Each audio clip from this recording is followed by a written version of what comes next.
Hey, welcome back to the channel. Today we're going to be talking about my personal 5 favorite solos for snare drum and electronics. I remember the first time I stumbled on this genre, I was a freshman in college, and I'd never really played snare drum until this point. I came from a school where I mainly did front ensemble. I didn't touch snare drum or timpani that much. I thought snare drum was mainly for orchestral settings and had no place being a solo instrument. That was until a studio class at ETSU, where one of the seniors was playing Deus Ex Metronome by Russell Wharton. I remember hearing that piece and thinking, this is the coolest solo I've ever heard for percussion, ever. I have to learn more about this. I've been in love with percussion electronics ever since that. This is the first video in a series where I'm going to be showcasing pieces that I love for percussion electronics to hopefully make me and you all more familiar with some of the repertoire available, as well as the vast amount of composers and pieces available. Along with that, I hope to elicit the same kind of feelings that I had a couple years ago when I first heard Deus Ex Metronome and inspire somebody else. Cool. Without further ado, we're going to get into my personal, and in no particular order, 5 favorite solos for snare drum and electronics. Lately, I've been drifting aimlessly. My favorite thing about music is its ability to carry a message. Whether it's Sibelius's work Finlandia, which was written to protest censorship in Russia, or This Is America by Childish Gambino, which critiques law enforcement in America, as well as media's role in that involvement. In the case of non-profits, this piece is about the greed, hypocrisy, and cruelty of televangelists. As Caleb Pickering puts it in his program notes, I don't have a lot of patience for televangelists. The audio of this piece features real recordings from televangelists and internet pastors, creating a raw and intense look into the harm and power of unquestioning trust. Be it customer service, group projects, or Pokemon scalpers, I think we can all relate to the idea of a couple bad eggs ruining the bunch. This intense message is quite literally accented by the snare drum, which serves to highlight specific lines and helps to add the anger and the chaos of the subject at hand. This piece features many different styles of playing, including rudimental, marching, as well as some fast brushwork. My personal favorite moment of the piece is near the middle, where you're playing this really intricate and groovy brushwork, as well as the motif that appears throughout the piece that has me feeling like this meme every time I play it. This piece personally means a lot to me, as it's the one I chose to use when I was touring around and auditioning for a master's program. I adore this piece in all of Caleb Pickering's work. I think we need more bold, creative, and aggressive pieces out there that tackle important subject matter. If you are interested in this piece and want to hear more pieces like it, I'll leave his socials in the description below. Check out some of his works. Written in 2023, this newer work can serve as a commentary on modern technology and its impact on social norms and the development of our world. Through sampling computers, phones, apps, and interviews, Jensen's able to create this really immersive peek into the bedrot doom-scrolling epidemic. 3 years after this piece came out, I feel like it's even more relevant today. With recent advancements in huge corporations giving in to AI, it's really hard to get away from it unless you're actively trying to push it away. I mean, it's in Siri, Alexa, Google, Instagram, the news. It's really hard to escape. And this piece, this idea of a distracted state, is becoming increasingly more true as people are starting to rely more and more on AI. This is a great time to mention that the Nova Project and I are not in support of AI, and will never use and support AI in anything we do in this project. I first came across this piece through my good friend Logan Har, as he knew Jensen Thomassie through Music City Drum Corps. I remember the first time I heard this piece, we were in the Grand Hall at East Tennessee State University. Logan was on stage playing the piece, and those first lines came blaring through the huge speakers, and I was just completely transfixed to this piece. Throughout this piece, you play on a normal concert snare drum, as well as a snare drum turned upside down, playing on the wires with a credit card. Whether he meant it this way or not, I've found that there's some interesting storytelling in using a card on this piece. This is a piece called Distractions, about social media and technology and how it affects us nowadays. And I can't help but also think about microtransactions and how easy it is on TikTok Shop or Instagram Shop to just scroll and mindlessly purchase things. I don't think Jensen Thomassie meant it this way. If he did, that's so cool. But the idea of using a credit card for this piece, to me, alludes to that idea of microtransactions and the kind of turning your brain off and scrolling of stuff he's trying to get through this piece. This use of storytelling through implementation is something that I rarely see in not just percussion music, but music in general, and I think it's so cool I had to share with you all. Jensen currently resides in Spartanburg, South Carolina, where he teaches, composes, and performs.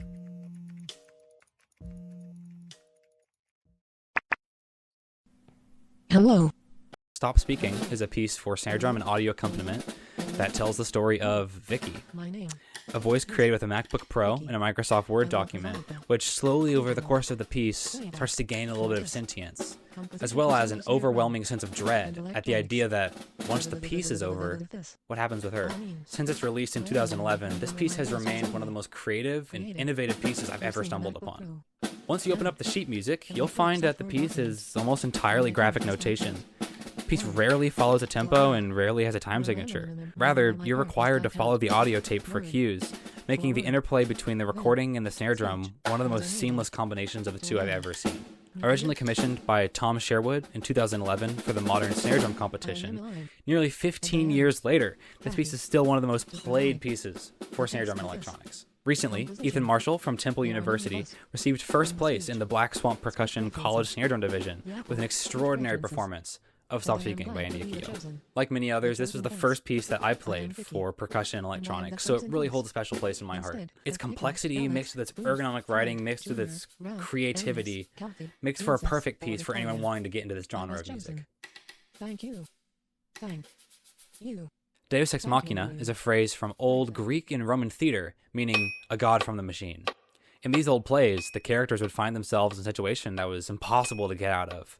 Only then, a divine figure would come down and sweep all of their problems away and allow them to escape. This is something that we can see even now in modern day, thousands of years later, in literature and media. My favorite example is in the SpongeBob SquarePants movie. Whenever SpongeBob and Patrick escape Shell City, and Patrick lets go of the bag from Mindy, the bag of wind, they have no way of getting back to Bikini Bottom, but Deus Ex Machina shows up, David Hasselhoff. I think Deus Ex Metronome serves as kind of a triple meaning. One is the metronome is somewhat of an absolute problem solver. Whenever you can't figure out a problem, often a metronome can help you find the solution. Secondly, the composition uses only sounds from the Boss Dr. Beat metronome, making the god of the metronome refer to the metronome's leveling up from a simple tool to a musical instrument. Third is that it's just a pun on Deus Ex Machina.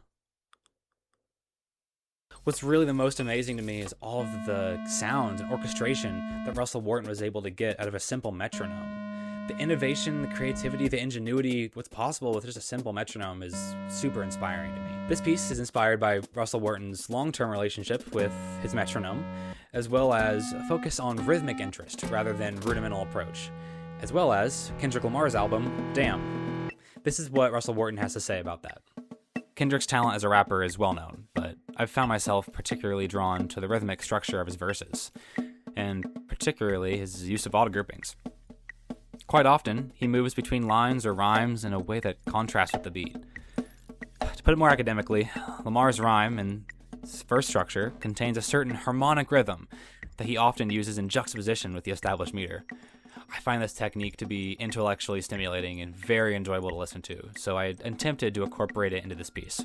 This piece features a constant build in energy. From the audio, starts off with just a simple metronome and grows into a huge orchestra of sounds. And then from the player, start off with two brushes, you move to a brush and a stick, and then two sticks. My personal favorite moment of the piece is near the end. We are playing in perfect rhythmic unison to this synthesizer bass line. It's so cool. Oh my god. I listened to it and listened to this piece just for that ending. It's so cool. Just like Stop Speaking, this piece is just as relevant today as ever, with Connor Viets winning the Black Swamp Percussion College Division competition with this piece in 2020. Let's play. This piece can be described as chaotic, energetic, and keeping you on your toes the whole time. This piece quickly moves from movement to movement or toy to toy.